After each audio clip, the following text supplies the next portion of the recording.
Here's the first lie. You ever heard this one? Gender is fluid. Anybody heard that? Gender is fluid.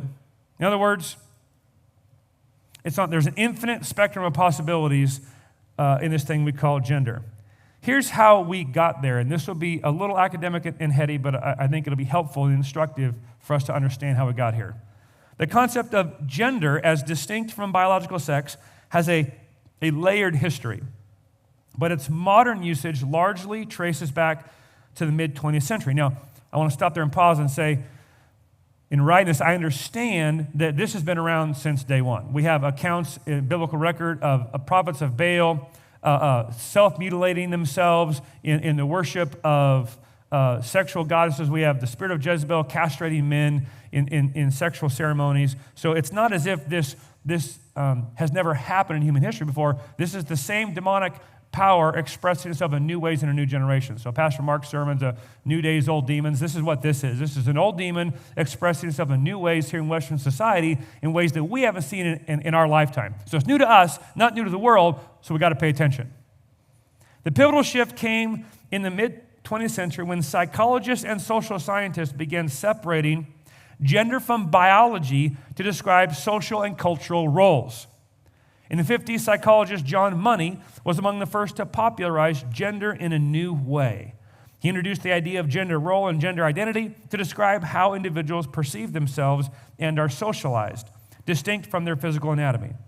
His 1955 paper argued that gender was learned and malleable, especially in early childhood. Money's work aimed to help medical professionals assign a gender to intersex infants, which is an infinitesimal 0.000001% of the population. His theories, though influential, were later criticized, especially after the controversial David Reimer case, where a boy raised as a girl after a botched circumcision suffered severe psychological consequences and later committed suicide upon finding out in his late teens that although born male, he was raised a girl.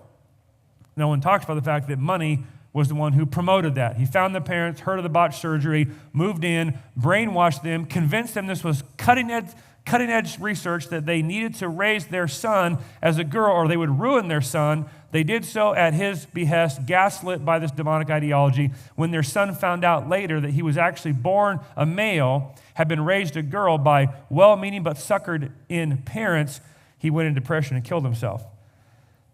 However, that did not stop the ideology from taking hold. Around the same time, feminist thinkers like Simone de Beauvoir laid trans groundwork by arguing in her book written in 1949. We have barely finished fighting World War II. And this is being, all of our dudes are on the battlefronts of World War II, the European and Atlantic Theater, and this is being written at home in universities. She said, femininity is a social construct. One is not born, she wrote, but rather becomes a woman. This idea led to the academic distinction between sex as biological, gender as social. So that by the 1970s, second-wave feminists like Ann Oakley further cemented this split using gender to analyze, watch this, patriarchy and societal expectations, shifting it from a clinical term to a broader cultural lens. And this is where it begins to get ironic. Pastor Kyle says often, Pastor Kyle McMullen, no one hates women like feminists. Feminists laid the groundwork that would become their own demise. Follow the logic. Soon, Money's clinical framework, combined with feminist social critique, morphed as gender became a tool for identity exploration. By the late 20th century, queer theorists like Judith Butler pushed it further, suggesting gender is performative, not fixed, challenging binary norms entirely.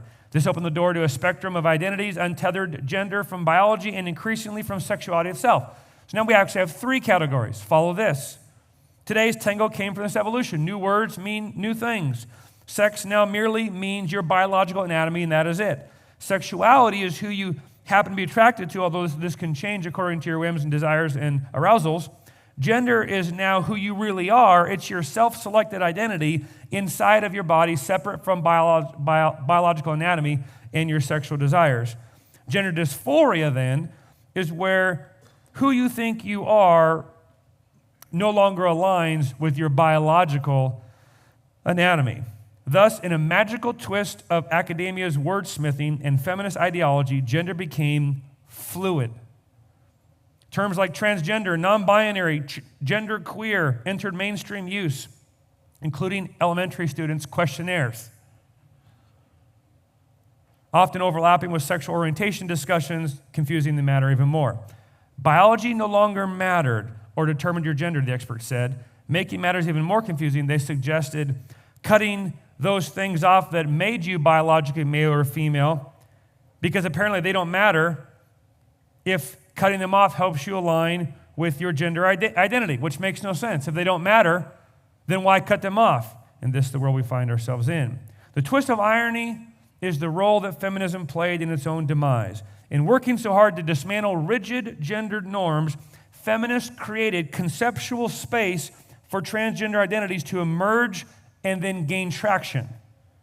Feminists premised that gender is a social construct rather than a biological given, set the stage for the inevitable tragedy, namely people believing them and taking that logic out to its inevitable conclusion.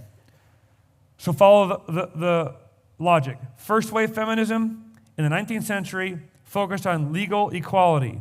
Women can vote, women can own property. Oh, that doesn't seem too bad, right? I don't know.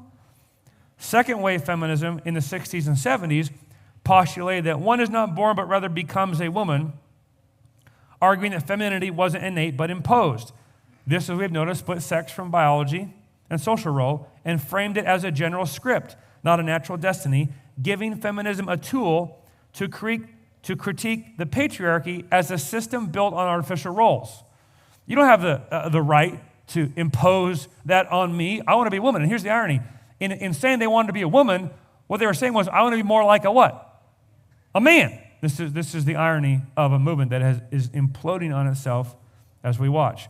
Their critique eroded the idea that male and female are fixed, universal categories. If womanhood was constructed by expectations, dress, behavior, then it wasn't immutable. Second wave feminists used this to push for liberation from domesticity and sexual stereotypes. But it also raised a question, if gender is a construct, who gets to define it? Enter third wave feminism in the 90s, where intersectionality and individual experience took center stage. Judith Butler's Gender Trouble book, 1990, turbocharged this process, arguing gender isn't just constructed, it's performed, a series of acts anyone can reinterpret. Suddenly, the binary wasn't just flexible, it was optional. Transgenderism latched onto this. If gender isn't tethered to biology, which was second wave feminism insight, and is a personal fluid expression, which was third wave twist, then someone born male can claim womanhood, or neither, or both. Feminism's push to decouple identity from anatomy made room for trans identities to assert legitimacy. The slogan, "My body, my choice," morphed from the abortion rights into bodily autonomy at large. Transitioning became a logical extension and expression of that reasoning.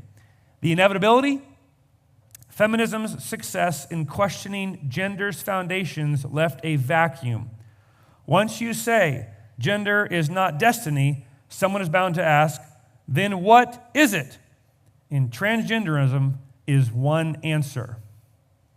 So today, thanks to the groundwork laid by feminists, we now live in a world where boys beat girls in violent and athletic sports, and men transition to women, and then are handed awards like Woman of the Year, proving that men are better than women at being women. This is weird. And all of that from the Genesis 3 impulse where God gave this curse to women. Your desire will be for your husband. Feminism, in all of its forms, is an expression and outworking of the curse of Genesis 3, full stop. We have had too many positive thoughts in relationship to feminism when it has only been subverting the created order and design of God from day one with this logic, of which transgenderism is simply a logical outworking and a fruit of the seed that feminism planted in the early 20th century. So that's the lie. Here is the truth from Genesis 1:27. God created man in his own image.